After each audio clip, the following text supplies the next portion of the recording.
All right, welcome to the video. And in this video, as you saw by the title, I'll be discussing this seemingly new idea of Christian nationalism. And it's new to me, though what it is it's probably been around forever. I have not come across this term, and being very familiar with history, keeping up with government, politics, current events, it's a little odd. But then I think I see why. When I pull up, and I have on a second screen here, historical articles, not historical, what am I saying? News articles that are current. And I can see that there's this trend in the media to push this negative view of Christian nationalism. And so therefore, they're taking the term and they're applying it broadly in the way that mainstream news is good at doing. And of course, I'm immediately skeptical whenever the mainstream pushes anything. But I think that's why this term is in the current consciousness of people talking about this subject. Though depending on your definition, it's not a horrible thing. One definition here: Christian nationalism, a resurgent ideology, and that's an interesting use of the term resurgent, that views the U.S. as a Christian country and whose proponents largely define American identity as exclusively white and Christian. And that those last three terms right there, that's very much putting it in a very particular way, because having grown up in Christian, I get by the modern definition, I've grown up in Christian nationalism, but we never viewed it that way. It had nothing to do with race, but it had everything to do with the Christianity and understanding that, I guess God guided providentially the nation in forming whatnot.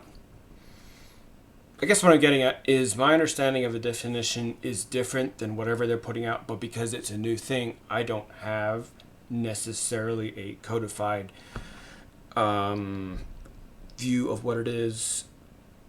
I think I can accept the label, but I would definitely put out the nuance that what the mainstream news puts out, and possibly certain academics who are pushing the idea, especially this focus on racism. I hate that the thing these days, but it is.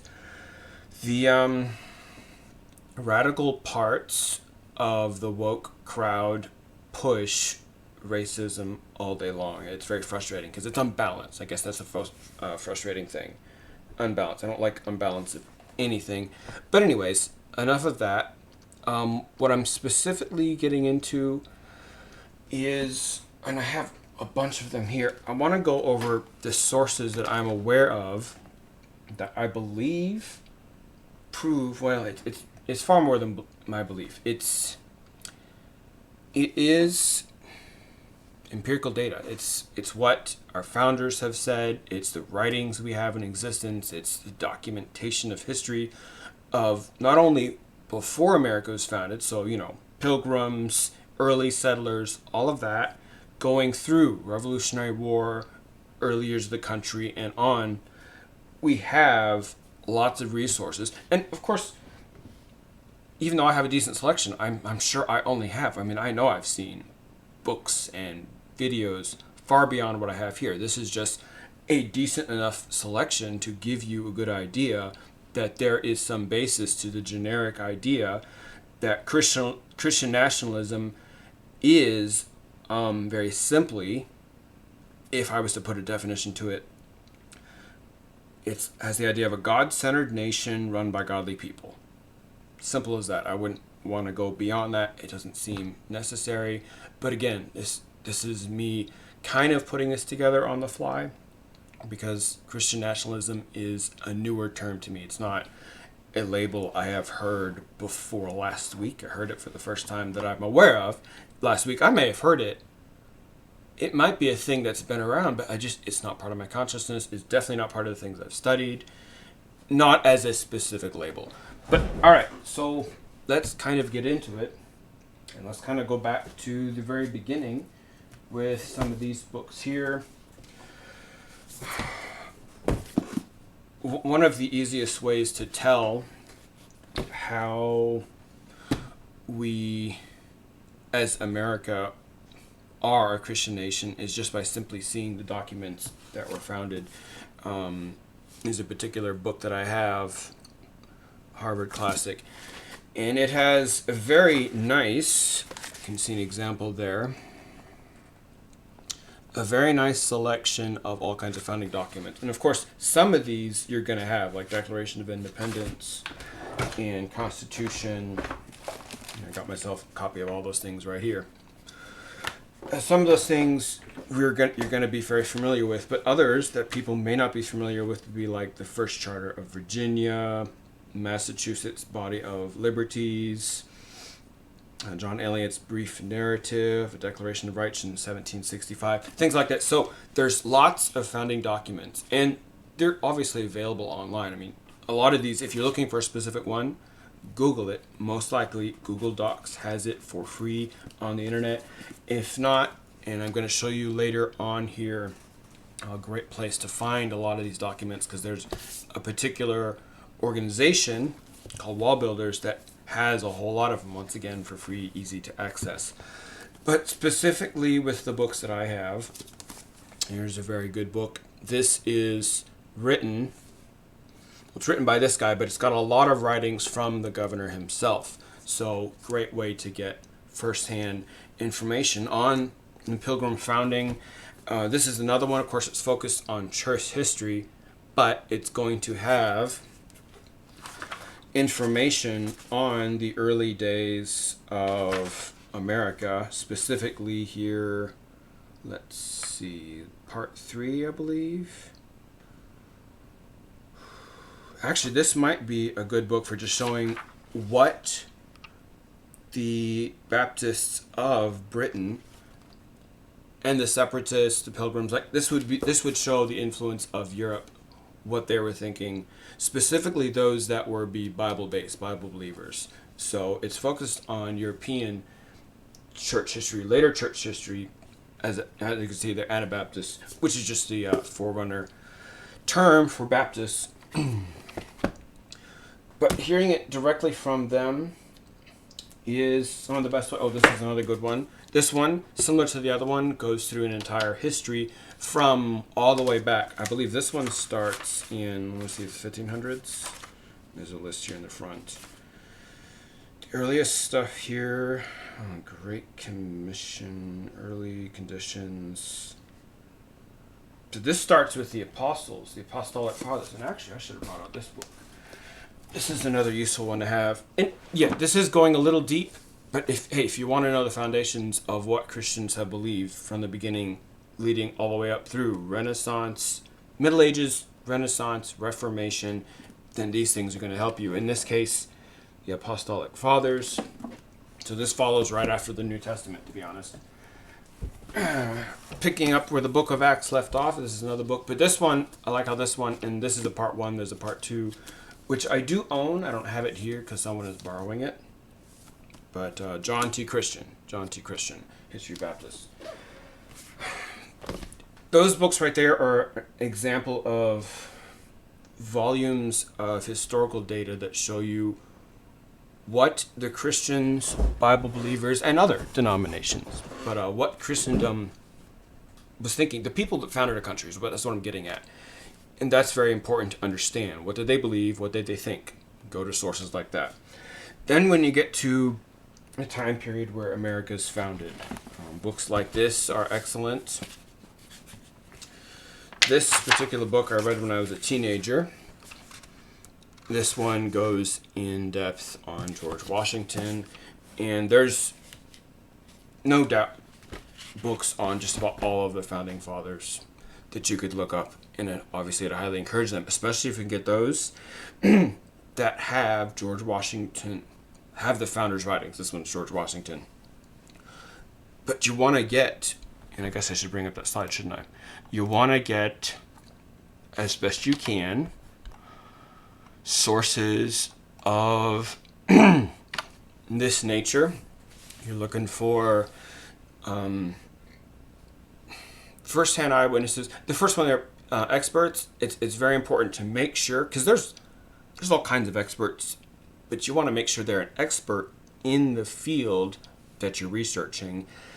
And there's a whole study. I could do a whole video on how to properly vet and identify a good expert. Is he being honest with the material? What do other critics say about him? Are their criticisms legitimate or are they off? How does he, do his study method? What writings has he put out that you can examine? Is he corroborated by other experts in his field? So there's an entire study that could be done on experts, but I don't want to get deep into that. But obviously that's very important. You have to vet who you trust. You have to make sure that you can trust what they're saying, because there are experts that are not good. They don't put out truthful things. I was thinking of an example of a bad one, but I don't want to do that. All right. So moving on here.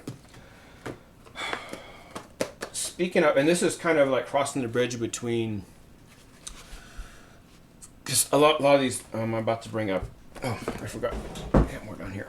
A lot of these books I'm about to bring up are written by people that our founders were influenced by. So these are important not only for understanding how our founders were thinking, what the people who lived during the time of the revolution, what was going through their minds, but it also gives you an understanding of just American culture back then. So you can get a real, true picture from people who were there, first-hand eyewitnesses. This is a very, very good book written by Thomas Paine. And some of the older volumes might not have the E in it, but it's going to be the same here. Thomas Paine, this one was put out by Modern Library Classics. There's a bunch you can get through Dover Thrift Editions. This is obviously a very old one, because this is going back to Greek times, but this would be, ever since this was written, this has had a huge influence, and especially the Enlightenment thinkers during Renaissance and moving forward into the Revolutionary era when America was founded. This one, and then these guys are going to be some that lived at the time. These would have influenced our founders. And these books are very inspiring. You read them, it's just like, wow. It's no wonder our founders had a very strong sense of what to do, because they had the superior thinking of people like this. And you read these books, you'll understand. But it is sad. Too many modern schools, institutions, universities, especially the secular ones, they neglect to even talk about these guys. They neglect to even bring these things up. This is kind of moving forward in history a little bit, because this is after the Constitution is written and it's out in the public view. But this book, this is the founders, the guys who wrote the Constitution, explaining the good, the pros and the cons of it, and what they thought of it, and going in detail. So this is a very big read. For those who wish to have a modern take on it, this is an excellent book, going in depth on Constitution, because a lot of these arguments about Christian nationalism, they tend to center around the Constitution as, kind of the core document. And it's also a superior document. Not many people know, how our Constitution compares to others, and its age and its success. I mean, there's really no other nations that have as successful a Constitution as ours, and that really says a lot. And there's a lot of other data centered around the Constitution, but that's not necessarily the purpose of this video. This video is, again, more of kind of a survey. Well, it's a focus on the survey of the sources having to do with this Christian nationalism idea. And studying these things can give you a better idea, a better concept of what real, true Christian nationalism is, I suppose. But again, I do, at least based on what the mainstream news articles are putting out, I do reject the notion that they're putting out that this is some kind of exclusively white and Christian ideology. No, this is a belief by all Americans that God providentially runs this nation. Again, a God-centered nation run by godly people, that kind of idea. But moving on a little forward, right? This is another excellent book. This one's really good at showing both the pros and the cons of the early Christian movement. Because in this one, it shows how, yes, even here in America, there was persecution, there was issues that happened, there was religious Pharisees, you could say, specifically the Massachusetts Bay Colony, but also in Virginia, that persecuted their fellow Christians right here in America because they didn't toe the line. They weren't doing things by tradition. So this is an excellent read. It's a big study. I very much enjoyed, I think I've read through this one twice, or at least parts of it twice. A couple other books that go in depth on that idea. And by the way, I will be listing all of these in the description, the notes here. So you're getting to see them here, but you can just go to my notes and copy that all to see any one of, to look up any one of them you want to. In a few of these cases, such as Common Sense and probably Plato and a couple others, they may be free online. So if you'd like to get at it, have a PDF copy for free. Be sure to check it out online. Just Google search it. You're probably going to be able to get it. But in other cases, you of course want to buy it. This is probably one is a good example that you're going to want to buy. But this one does a very good job of just like going in depth and giving you a whole lot of sources to show how our founders were definitely Christian. In fact, there's where's that book? Is it still here? It's right here. There's a very good book right here. This is an excellent study, and he alone, just his book alone, all the data that he has helps prove and show that aside from Jefferson and Benjamin Franklin, all of the signers of the Declaration of Independence and the Constitution were obviously Bible-believing Christian men of one denomination or another. There was a lot of denominations involved, but they have a very clear profession of faith based on what's written about them or what they wrote themselves. And again, that's that kind of first-hand eyewitness information you're trying to get. Just one more in this idea, this one here. Also, a very good book, an excellent study. But just resources like this are what you want to get if you want to get at the truth. A couple more that are worth mentioning. Overall history books. I really love this one. These set here. This guy did an amazing job of pulling out a lot of forgotten parts of history. He found some really good notes and just some very specific things, like letters written. I specifically remember he found letters written by Columbus, and also I think letters written by a certain king or a governor of a town, but very specific things that give you, once again, that first-hand eyewitness account of the things that happened, what these men thought, what they were doing. And that can be very important because like Columbus is a good example of somebody who gets vilified a whole lot by people who they have a certain agenda. So they pull a character from history that it's fairly easy to say something about, and everyone else, oh yeah, he probably, in their head they're like, he probably did that. They don't look up for themselves because it takes time and effort to research these things. But if you want the truth, that's what you need to do. You can't, or you shouldn't, be just believing something because you hear it. You need to go into the data. You need to get into the books. You need to get online. I mean, with just the platform, YouTube, there's so much information that is just freely available. You just have to take the time to sit and look. And it is unfortunate that in our busy lives, we don't always have the time for these things. But if you can at least take the time to vet good sources that you can then trust in to provide you more information, that can be very helpful. Okay, moving on.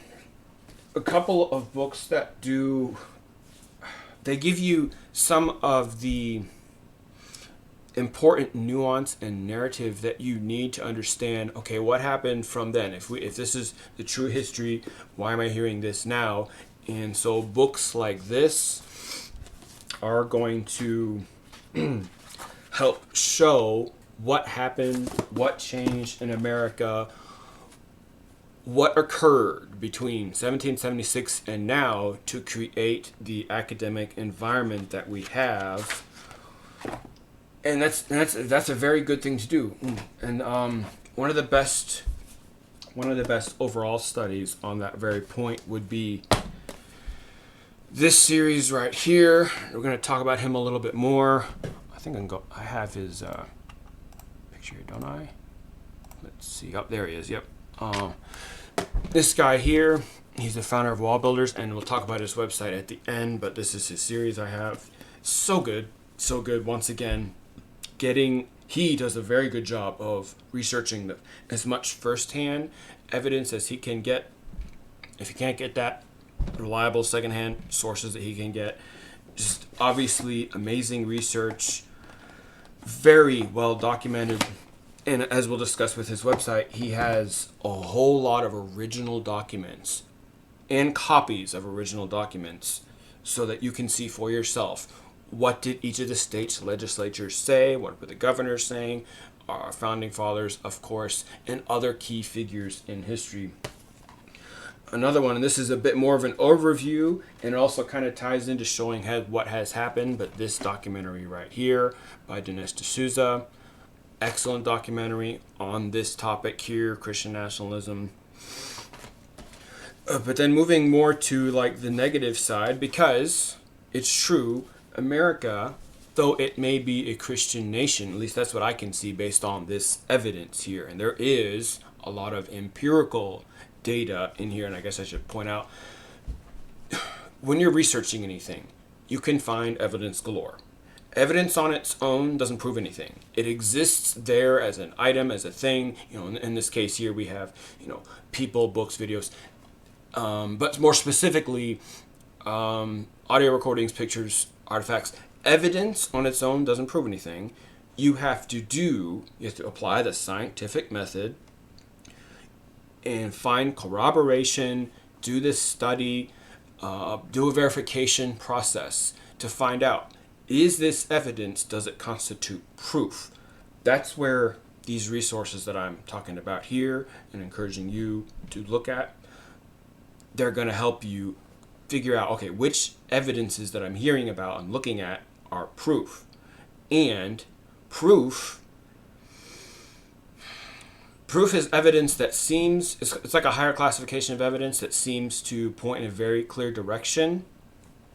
You can still, and lawyers are good at this, argue proof other ways, but usually once you get evidence into the place, okay, this is proof of this, you're heading in the right direction. But the ultimate, as far as figuring these things out, labeling these things, the ultimate bit of evidence you want is empirical data. Empirical data has gone through the scientific process multiple times, usually done by many different experts and researchers in this field.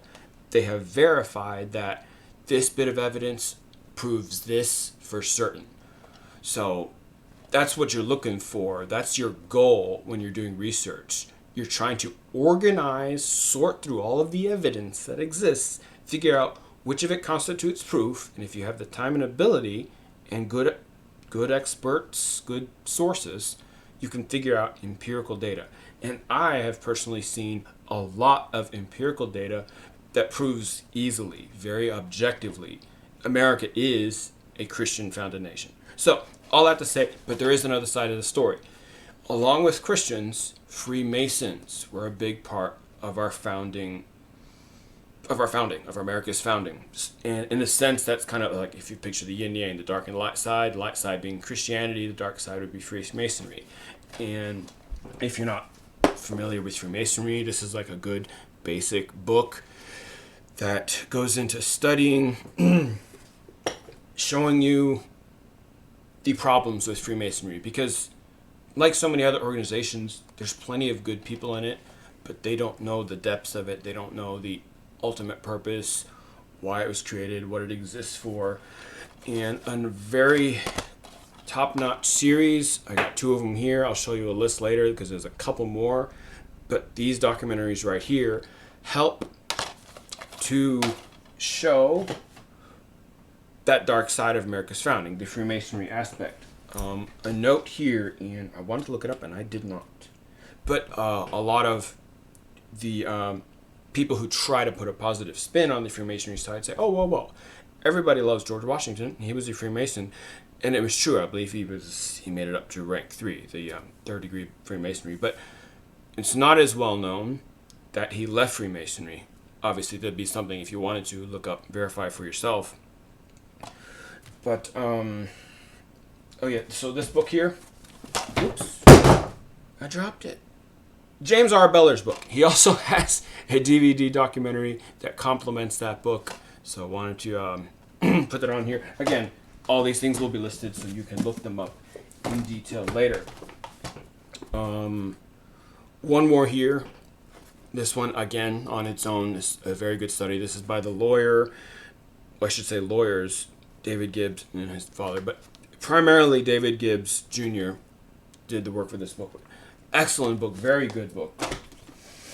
Okay, so that is most of the resources that I have. A couple more I want to point out is moving into the 1800s, because part of this argument of Christian nationalism is just looking through history and seeing, okay, well, if we were founded Christian, how long did we stay? How much, was carried over? And one of the things, and that's very good proof about that, is this McGuffey Reader series. This was one of the, it's got Dustin set up on the shelf, one of the primary series that was used by early American schoolhouses, homeschoolers. And we're talking, this thing, let's see, this 1830, I believe. Let's see, the 1838. See it right there, 1838. Right here, right there. So this was used, the McGuffey Reader series was used by early Americans to teach their kids. This is like literature, but it's also got lessons in English, in philosophy, in ethics. Stuff like this is what early Americans grew up on, like all the way through the 1800s into the early 1900s. Stuff like this was very normal. And this is getting a bit more niche over here, but I would encourage you to look at the Wall Builders Foundation, which we'll get to that here in a bit. Yep, there it is. And but before I transition to finishing off with the website resource, I just want to finish the explanation. So, as far as I've been able to see, of course, I'm nobody. I'm just a researcher. Though I have been to college and have done several years of study at different colleges, I don't have a degree. So there's that. And I don't feel like I'm an expert in any of these fields. I'm very well researched and I'm very familiar. Like I could definitely teach a high school class on these subjects. I could probably even do college 101, 102 courses. But going deeper than that, I would not feel comfortable. So that's just my level of comfort with this material. And of course, I would love to do more in-depth studies on these because they're definitely worthy of it. But most people don't have the time. This video specifically is meant to help a friend, and he told me, he's like, I can only take, if it's too long, you get too much in the weeds, I can't, won't be able to watch it. And I totally get that, because in his case, he's got a lot going on. He's got a lot of things, people to manage, business to run, organization, all that. But the summary would be, from all the information that I've seen, it's easy to see. It's objective. There's enough empirical data to prove not only the Christian founding, Christian forefathers, their intention, our founders' intention that this is a Christian nation. It was kind of just assumed. It was just there. It was built into the structure. There is the Freemasonry side that I mentioned, but in a sense, that's more of like a minority view, not a majority view. As in, there was more people intent on building a Christian nation than there were trying to build some Freemason thing. But the Freemason thing is there. It is a part of it. There's the empirical data proves that there were men, maybe women, but it seems like it was mostly men back then, who were pushing for and trying to build this new Atlantis Freemason establishment here. Anyways, part of the transition and part of the set of proofs that you want to go through in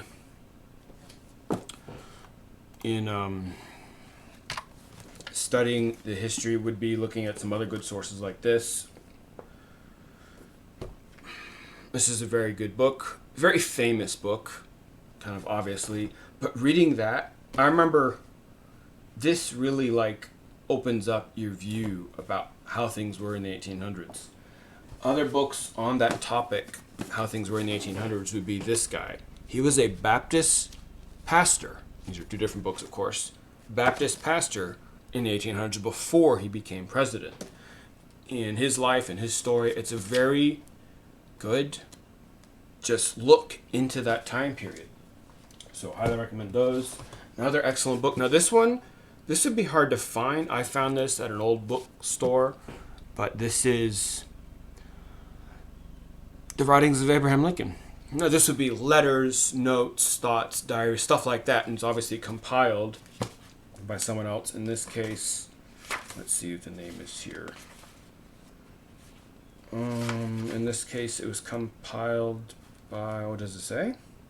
Maybe it doesn't say. And I've come across books like this before. Some older books, like, they're more focused on their purpose than necessarily like anybody trying to get any credit. So this, there's a name here, but this has been penciled in. It says Joseph H. Bennett, 1868. So that might be the guy who compiled this, because the name's not here. There is a preface, but I do not see any name in the preface. Preface, however you want to say that. Anyways, I found this very invaluable in figuring out the mind of Abraham Lincoln. And he was a good man. He was definitely a Christian man. And he's not the tyrant some of the Southern Reconstructional history people want to say. But there is that. And this is another excellent work here. Again, this might be hard to find because this is an old volume. The First Century of the Republic, a review of American progress. This was written in 1876, as you can see there. I just lost some more pieces. But that's the way it is with these old books. Everything is subject to entropy. This is by Harper and Brothers. And that's just an excellent book because, again, you're getting a source that was there in he grew up in the 1800s, and he's describing everything, including the founding. I believe the whole, let me see here. The whole first chapter describes the Declaration of Independence, character of the signers, condition of the colonies. So yeah, he starts from there and goes all the way up to his time. And he does a focus, like the second chapter focuses on the mechanical progress of America. Then there's manufacturing, chapter 3, agricultural. So this is really cool because you're getting an overview of like all parts of society. But anyways, that's the majority of the sources that I have. Oh, there's another one. And this is the last one. This would be, of course, a study on focus on education, of course, but how we got to where we are with education. Because obviously our education system has been failing us. I mean, just the raw data bears that out. Even though, in many cases, we put a lot of money in both state and the federal government into our education system. Money alone is not going to do it. You definitely have to have good teachers, and really it all starts in the home. If kids are not raised to be curious, to be wanting to seek out, if the curiosity in human beings is squashed, is put away, then, well, you lose that key part of you that you need to get out there, to find more, to figure things out. Critical thinking ought to be something that is taught in high school at the very latest. I mean, you can definitely teach it earlier, but it ought to be taught by high school at the very least. And it's so key. It's so key. I didn't learn until I went to college. I started to get some critical thinking skills. I did a couple years at Bob Jones University, and I really loved that school. I enjoyed being there the 2 times I was there. I think a total of 5 semesters or so. But critical thinking skills, I really did have to develop it on my own. I mean, I don't know exactly, but it's probably a combination of what I was taught by my parents, what I was taught by teachers in high school, teachers, professors in college, and then various people, sources that I came across in my self-studies in my 20s as I started to dig in. Because that was one of the things I did as a hobby, and that's why I'm such a nerd and I have all this stuff. I love learning. I love digging in. I love finding out. I'm a researcher. It's a hobby, but it's fun, and I've learned how to get pretty good at it. I know how to validate sources. I've got a lot that I can. Sources, like I know a lot of sources on a number of subjects. If I want to figure something out, I know where to go to look something up. Anyways, to finish this out, let's see, how are we doing on time? Well, okay, just a little over a half hour. I feel like I've been running, talking so fast. But again, this is a huge subject, and I guess when you're trying to do a summary of huge subjects, it's going to get a little lengthy. So let me finish up here. Try to keep this under 40 minutes if I can. So here are the specific documentary sources. And the ones highlighted in yellow have to do with this subject, this time period, the founding of America, and heading into, as America is a Christian nation and heading into the future. I'm very good at showing, again, both sides. I believe 2 of those there, so there's technically just a third one. Then we have the website. Let's see, do I have that here? Yeah, I do. Then there's the website, wallbuilders.com. This is David Barton's website, and I definitely highly recommend it. The sources, the information that he has there, and he's got a lot of first-hand sources, especially if you know what you're looking for. This is one of these places where you'll want to go there, search right on their website, and you can look up the original document yourself or a copy of it, read it for yourself, because that's very key in determining, in isolating, what the truth is going to the sources and proving things for yourself. All right, wrong button. There we go. So I think that's about it. That's our overview survey. Definitely, if you have questions, feel free to put them in the comments. But I've tried my best here in the limited time that I had available to provide a quick survey. It's probably very inferior. Again, this is a subject that requires a lot of time and research, but if you're trying to figure out if it's true that America was a Christian nation, to me it's obvious. It's all too obvious because of the empirical data, what our founders said, what they did. I mean, just a study on the Constitutional Convention alone can provide a huge amount of direct first-hand sources. What our founders were saying as they were arguing there, as they were creating the Constitution. And it's often lost the nuance that they were not fans of slavery. But when you live in a world system, you have Europe over there. Slavery is the norm. You're starting a nation that already had slavery. Remember, this belonged to Britain. And though they were well on their way to starting to abolish slavery, which again, that's in a sense that's kind of is new in history. Britain and America would be the first to do this, which is awesome. But our founders did discuss and put in place certain laws prohibiting import of certain slaves eventually, and obviously by the time of the Civil War, though unfortunately we couldn't do it civilly, we eventually fought a war, and that would be one of the key things that would end. But the point is, we have very good founding fathers. We have an amazing history. I'm just going over 40 minutes here. We have amazing history and stuff like this, if you get into it, read and study, you can prove this for yourself. That you do have a country that has a lot to be proud of. Of course, there's negatives.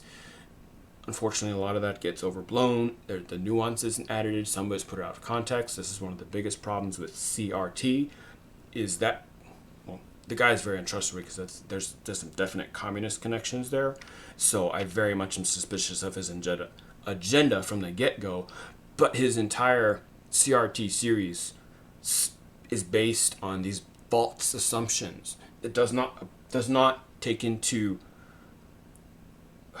what's the term? It doesn't apply this stuff. It's like he pretends these things don't exist. He ignores what our founding fathers say unless it helps him with his argument, so taking things out of context. And then he produces this narrative.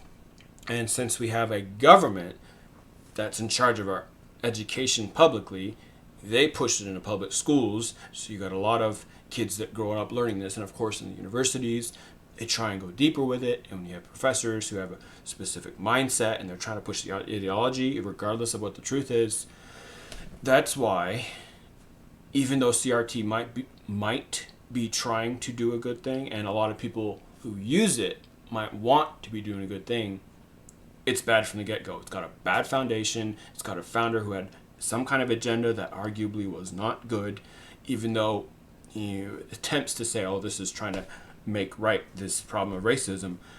It creates a new problem of racism because we've already been over these things. We've already gotten over these things to a large degree. There's been minority groups within Christianity and other places in society that have had issues. I mean, I've definitely seen it growing up, that they're there, but they're small. They weren't big.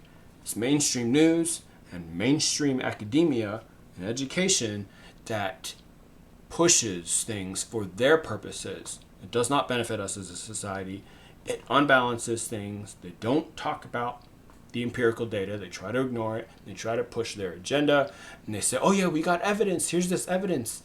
But they don't want to differentiate between evidence, proof, empirical data, because they're not trying to be objective. They're trying to appeal to the emotions. They're trying to be subjective because they need you to follow their agenda when they should be trying to get at the truth.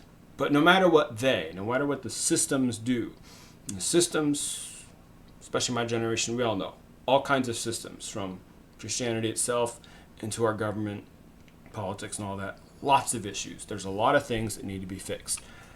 And one of the biggest ways that you can fix the problems around you is by educating yourself. So take advantage of these resources, educate yourself, and thank you for listening to me run my mouth. Hopefully it's been helpful.